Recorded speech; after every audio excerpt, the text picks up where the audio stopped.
በእስልምና ውስጥ አላህ በውስጣችን ነው የሚለው እይታ ኢህሳን እና ተዘውፍ ሱፊዝም በሚባሉ መንፈሳዊ ዘርፎች ውስጥ በጥልቀት ይታያል፣ ይገለጻል።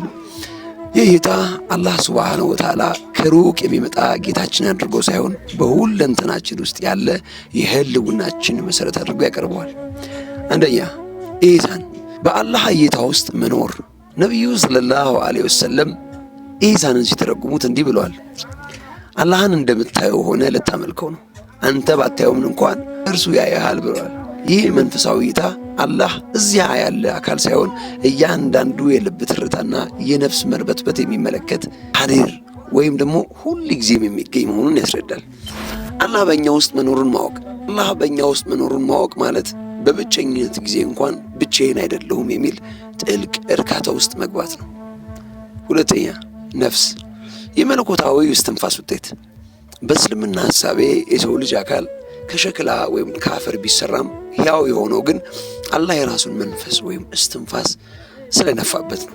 ቁርአን እንዲህ ይላል፣ በተስተካከለ ጊዜም ከመንፈሴም በውስጡ በነፋውበት ጊዜ። ሱረቱል አልሂጅር 15 ቁጥር 29። ይህ ማለት በእያንዳንዱ ሰው ውስጥ መለኮታዊ አሻራ አለ ማለት ነው። አላህን ፍለጋ ወደ ውስጥ መመልከት ማለት ይህንን ከአላህ የተሰጠንን ንጹህ እስትንፋስ ወይም ፊትራ ማግኘት ማለት ነው። ሶስተኛ ዛሂር፣ በፍጥረታት ሁሉ ውበት ላይ የሚታይ ግልጽ አምላክ። አልባቴን፣ በሰው ልብ ምስጢር ውስጥ የተደበቀ ጥልቅ አምላክ። መንፈሳዊ ሰዎች አላህን በውጪ በዓለም ውስጥ ብቻ ሳይሆን በውስጥ በባቴን ውስጥ ማግኘት ይቻላል ብለው ያምናሉ። ውጫዊ ዓለም የአላህ ሥራ ሲሆን ውስጣዊ ዓለም ግን የአላህ ምስጢር ነው ይላሉ።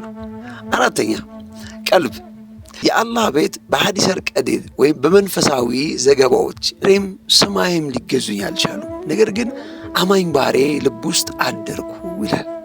ምና ውስጥ ጥልቁ የመንፈሳዊ ጥግ ነው። አላህ ሰፊውን አጽናፈ ዓለም አልመረጠም፣ የመረጠው የሰውን ልጅ ልብ ነው። ስለዚህ አላህ የት ነው ለሚለው ጥያቄ የሱፊዎች መልስ ወደ ልብህ ተመለስ የሚል ነው። ልብህ ሲነጻ አላህ በእርሱ ውስጥ ይገለጣል። ማህዋ ወይም መጥፋትና በቃ ወይም ደግሞ መኖር። በከፍተኛ መንፈሳዊ ደረጃ ላይ ያለ ሰው እኔ የሚለው ማንነቱ ይሞትና በአላህ ፍቅር ውስጥ ይጠፋል።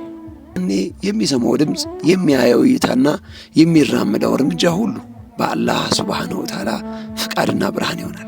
ይህ ሰው አላህን ከውጭ አያየውም፣ ይልቁንም አላህ በእርሱ ውስጥ ሆኖ ሲሰራ ሲያይና ሲሰማ ይሰማዋል።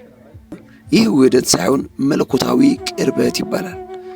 ጓደኞቼ፣ እስልምና አላህ ሱብሓነሁ ወተዓላን ከኛ አርቆ እዚያ ብቻ የሚያስቀምጥ ሃይማኖት አይደለም። ይልቁንም ከደም ስር ቧንቧችሁ ይልቅ የሚቀርበን እርሱ እንደሆነ አላህ ሱብሓነሁ ወተዓላ በቃሉ ቁርአን ነግሮናል።